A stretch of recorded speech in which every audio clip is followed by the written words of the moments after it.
Bonjour, bienvenue sur le plateau d'ABCDoc. Je m'appelle Jean-Paul Fermand, je travaille à l'hôpital Saint-Louis à Paris et je suis accompagné aujourd'hui de Karim Belhadj qui travaille à l'hôpital Henri Mondor à Créteil et de M. Bernard Delcourt qui est le président de l'association des malades ayant un myélome, association qui s'appelle l'AF3M.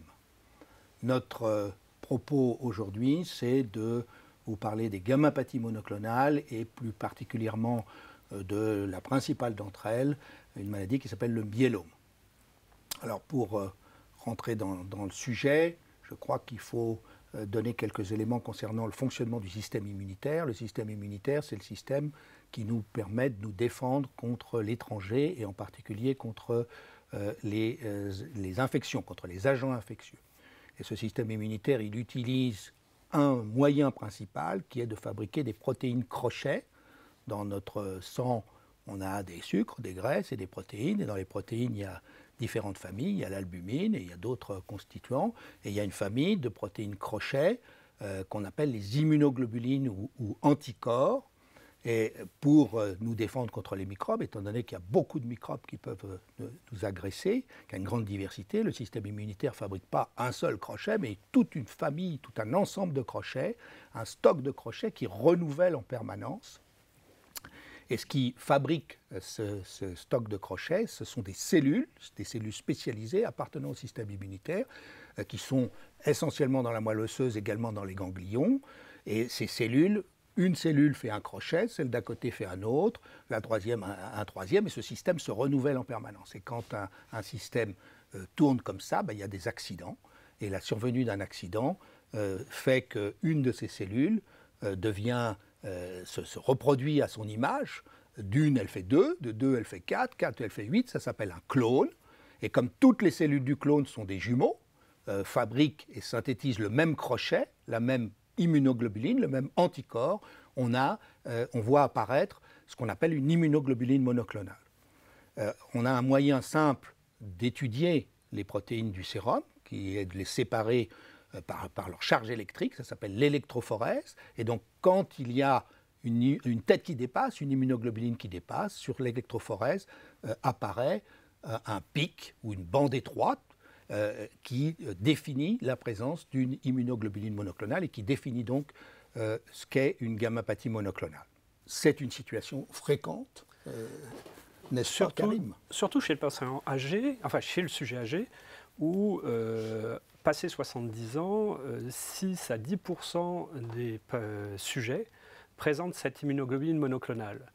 On s'est longtemps interrogé pour savoir si elle précédait le myélome. 2 études américaines portant sur un nombre conséquent de volontaires, plusieurs milliers dans chacune des études, ont démontré que dans la quasi-totalité des cas, elle pouvait précéder de plusieurs années la survenue d'un myélome. Mais le passage de l'immunoglobuline monoclonale isolée au myélome n'est pas obligatoire.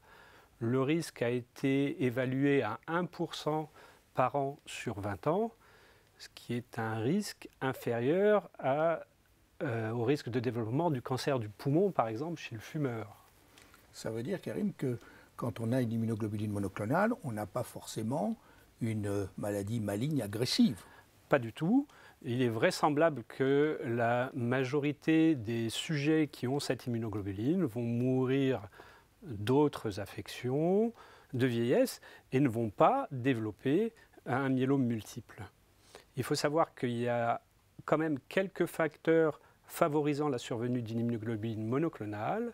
On a récemment mis en évidence que l'obésité était un facteur de survenue de cette immunoglobuline monoclonale.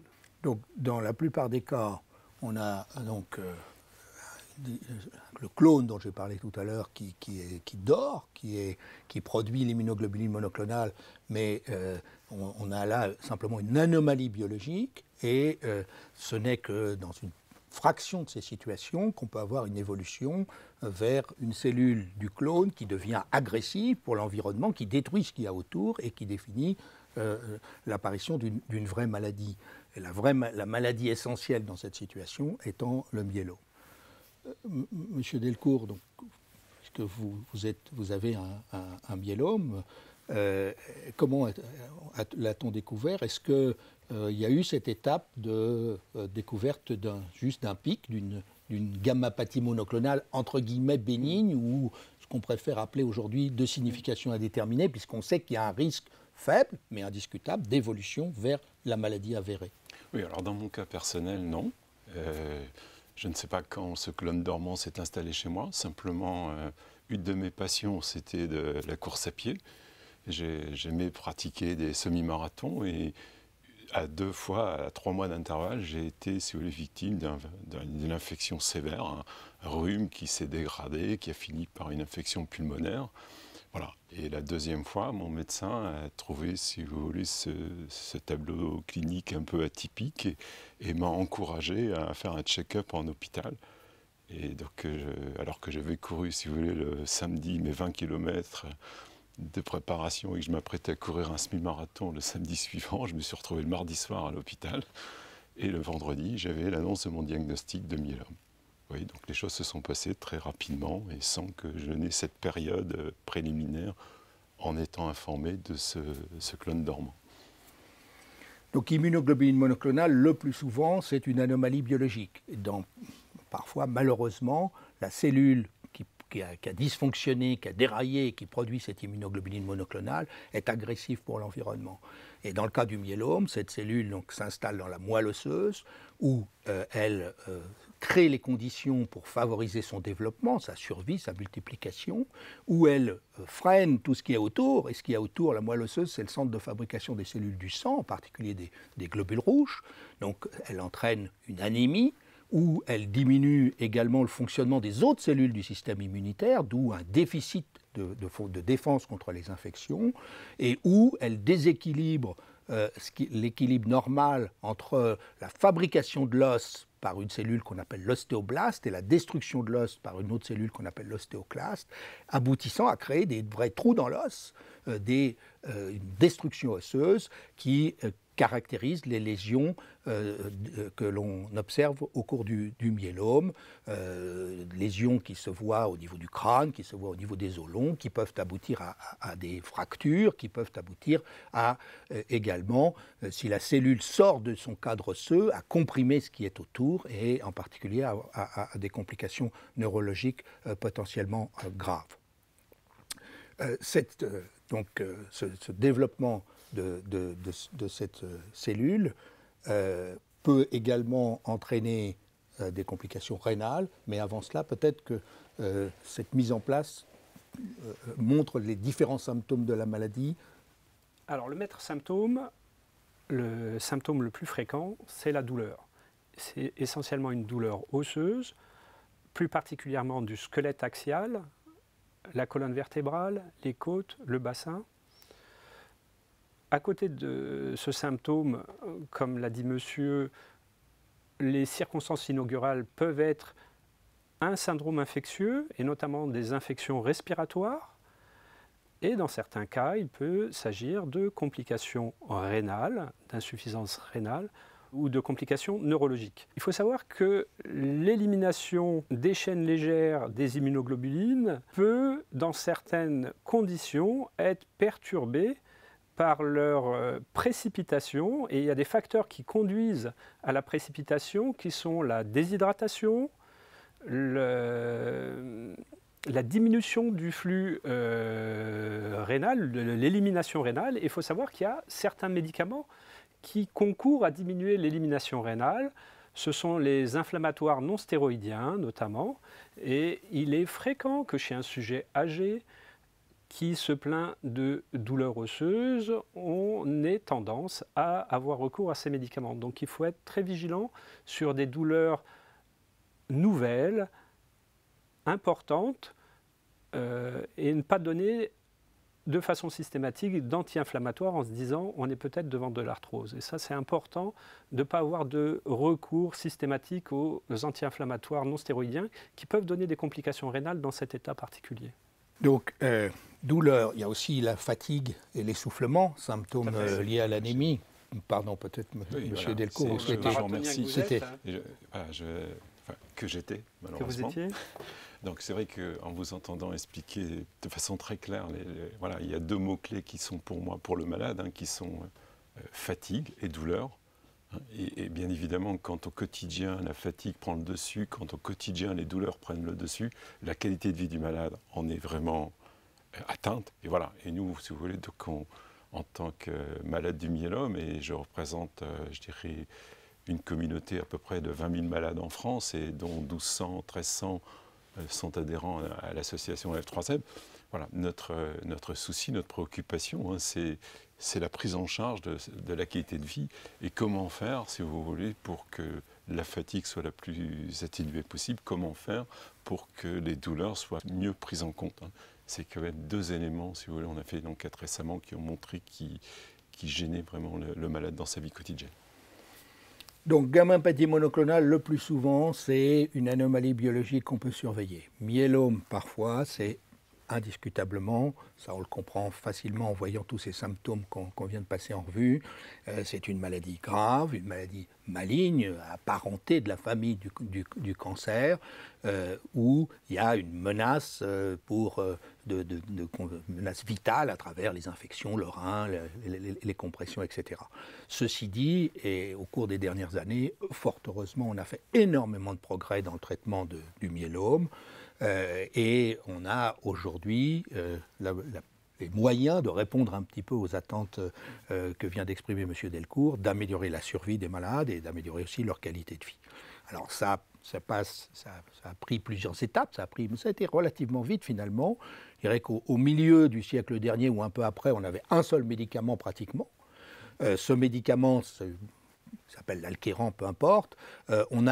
On l'a d'abord utilisé en augmentant la dose à travers le développement de stratégies qu'on a appelées traitement intensif avec autogreffe. Parce que quand on augmente la dose de ces médicaments, on attaque plus la cellule anormale, mais on attaque plus aussi les cellules normales, et en particulier les cellules normales de la moelle osseuse.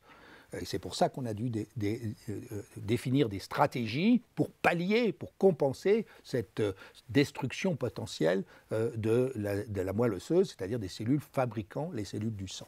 C'est l'autogreffe. L'autogreffe, c'est un moyen d'administrer une dose supralétale de chimiothérapie. Autrement dit, on sait que si on donne cette dose et qu'on observe le malade, il a toutes les chances de mourir d'une complication infectieuse ou hémorragique. Donc on prélève un greffon, des cellules mères qui donnent les globules rouges, les globules blancs et les plaquettes, qu'on appelle les cellules souches, on les congèle, on donne une très forte dose de chimiothérapie et on réinjecte au patient son greffon, ces cellules souches, qui vont se mettre à fabriquer des globules rouges, des globules blancs et des plaquettes. Ces cellules souches n'ont pas vu la chimiothérapie, donc elles n'ont pas de frein à leur développement.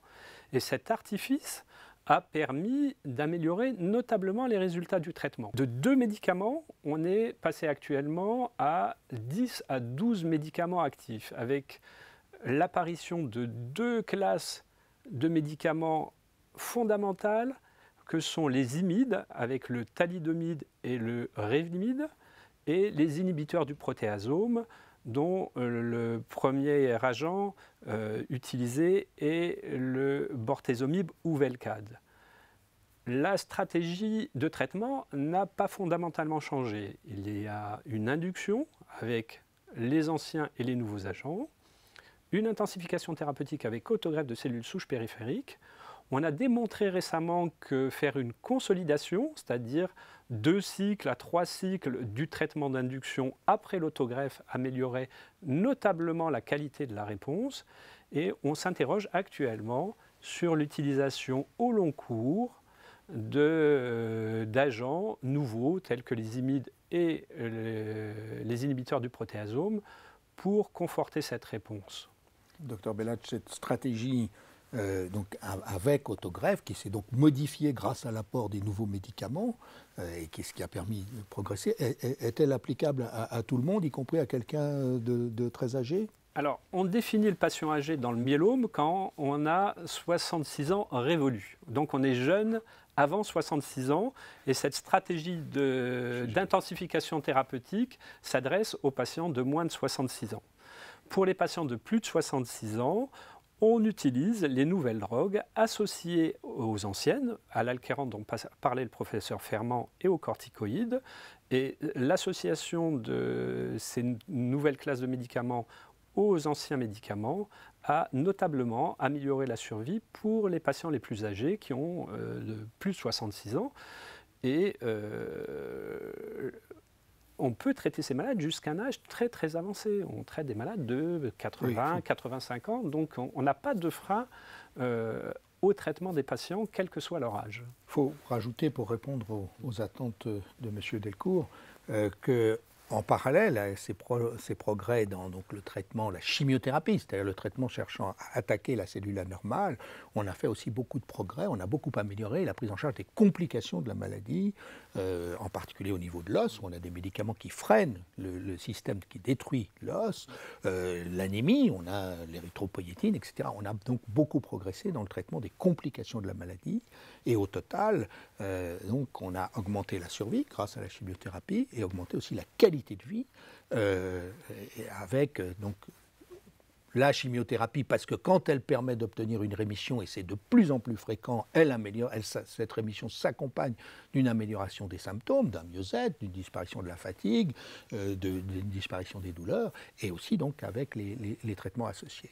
Maintenant, on a aujourd'hui malheureusement pas encore de vraie guérison.